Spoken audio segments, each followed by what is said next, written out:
अस्सलाम वालेकुम friends, welcome to Laiba health tips. Viewers, मैं आपसे रिक्वेस्ट करना चाहती हूँ कि अगर आपने मेरे चैनल को सब्सक्राइब नहीं किया तो प्लीज़ सब्सक्राइब बटन पे क्लिक कर दीजिए और वीडियोस को लाइक और शेयर भी कर दिया कीजिए। Thank you.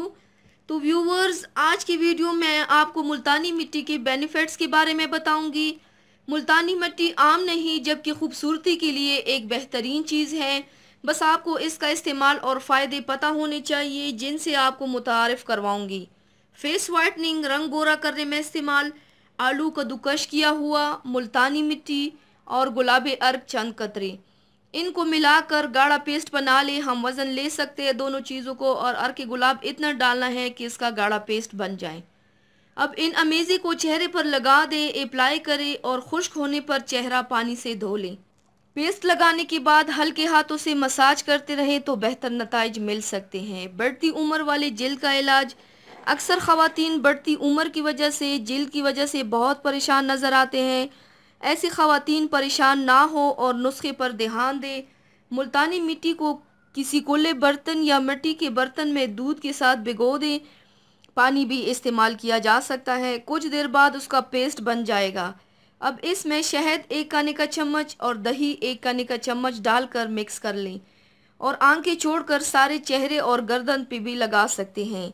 जब खुश्क हो जाए तो नीम गर्म पानी से अच्छी तरह धो लें। उसके बाद कोई स्किन टॉनिक या अच्छी क्रीम लगा लें। ये चेहरे की जेल का जदीद और बेहतरीन इलाज है। इसके बाद किसी नुस्खे की ज़रूरत नहीं रहेगी।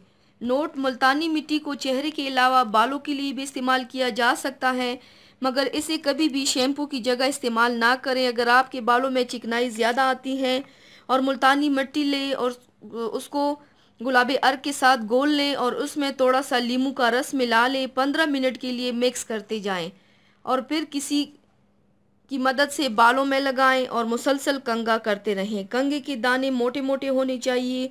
उसके बाद बालों को खुश्क होने दें। उसके बाद बाल नीम गर्म पानी से धो लें और धोते वक्त भी कंघा करते जाएं ताकि सारी मिट्टी अच्छी तरह निकल जाए। कोशिश करें कि मिट्टी आंखों में ना जाए। बालों में कंडीशनर लगाएं। धोने के बाद बालों में कंडीशनर लगाएं और बालों की खूबसूरती खुद आप देख लेंगे इंशाल्लाह। तो व्यूवर्स, ये थी मेरी आज की वीडियो। उम्मीद करती हूँ आप सबको पसंद आई होगी। मेरी वीडियो को लाइक और शेयर ज़रूर कीजिएगा। मुझे फीडबैक ज़रूर दीजिएगा। मेरे चैनल को सब्सक्राइब करना मत भूलिएगा। अपना बहुत ज़्यादा ख्याल रखिएगा। मुझे दुआओं में याद रखिएगा। कल मिलते हैं एक नई वीडियो के साथ। अल्लाह हाफिज़।